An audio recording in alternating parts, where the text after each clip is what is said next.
Assalamualaikum warahmatullahi wabarakatuh. Perkenalkan, nama saya Febia Widiantika Putri, mahasiswi dari Stikes Kalisma Karawang, Prodi S1 Keperawatan tingkat 2A. Di sini saya akan menjelaskan tentang appendicitis atau usus buntu pada anak. Nah, apa itu appendicitis? Appendicitis adalah peradangan pada appendix yang biasa disebut dengan radang usus buntu. Usus buntu merupakan penonjolan kecil yang berbentuk seperti jari yang terdapat di usus besar, tepatnya di daerah pembatasan usus halus.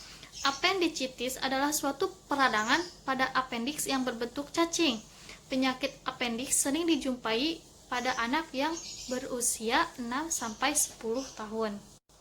Nah, selanjutnya ada penyebab appendicitis atau usus buntu pada anak.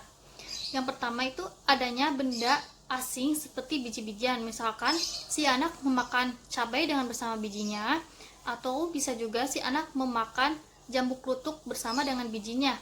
Nah, sehingga seringkali tak tercerna dalam tinja dan menyelinap masuk ke dalam appendix sebagai benda asing. Begitu pula terjadinya pergeseran tinja dalam waktu yang lama sangat mungkin akan ada bagian yang terselinap masuk ke saluran appendix yang pada akhirnya menjadi media kuman bersarang dan berkembang biak sebagai infeksi yang menimbulkan peradangan usus buntu tersebut. Yang kedua ada pada anak-anak biasanya juga dapat disebabkan oleh cacing kremi. Anak-anak yang mengalami penyakit cacingan, apabila cacing yang berternak di dalam usus besar tersasar memasuki usus buntu, maka dapat menimbulkan penyakit radang usus buntu.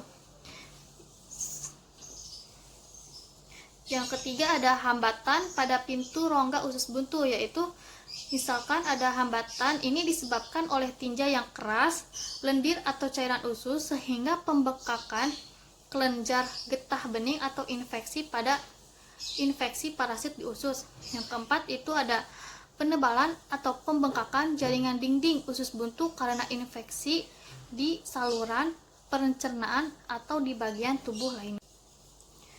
Selanjutnya yaitu ada tanda dan gejala appendicitis pada anak, yaitu nyeri perut di sekitar pusar yang menjalan ke saluran bawah perut dalam beberapa jam, terus nyeri di sisi kanan bawah perut yang makin memberat ketika perut disentuh atau saat bergerak, batuk, atau bersin. Lalu ada demam dengan tinggi, terus gangguan pencernaan seperti diare, sembelit, mual, dan muntah. Nafsu makannya berkurang, perutnya kembung, anak tampak rewel dan kesakitan.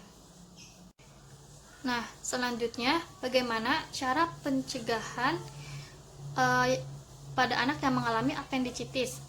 Cara pencegahan pada anak agar tidak mengalami penyakit appendicitis yaitu menghindari makanan-makanan seperti cabai dan jambu kluthuk misalkan, dengan cara jangan memakan dengan biji-bijinya. Yaitu kedua, usahakan BAB-nya teratur dan lancar sehingga tinja tidak akan mengeras, karena tinja yang mengeras adalah penyebab adanya penyumbatan. Yaitu ketiga, teratur minum obat cacing agar terhindar dari penyakit cacingan. Selanjutnya, sering menjaga kebersihan dan makan makanan yang berserat. Nah, selanjutnya cara pengobatan pada anak yang mengalami appendicitis atau usus buntu. Nah, pengobatan yang paling baik untuk usus buntu adalah dengan cara operasi. Nah, operasi pengangkatan usus buntu biasanya sederhana dan tidak berbahaya. Namun untuk kasus yang berat, maka diharuskan dirawat di rumah sakit selama 2 atau 3 hari. Nah, bila usus buntunya pecah, maka dokter akan melakukan pengangkatan dan kemungkinan untuk membersihkan perutnya dengan cairan dan memberikan antibiotik untuk beberapa hari dan membantu untuk memantau kemungkinan adanya komplikasi seperti infeksi dan masalah pada organ perutnya. Nah, sekian penjelasan dari saya mengenai tentang appendicitis atau usus buntu pada anak. Mohon maaf apabila ada salah kata atau kekurangan dalam menjelaskan. Mohon dimaafkan. Sekian dan terima kasih.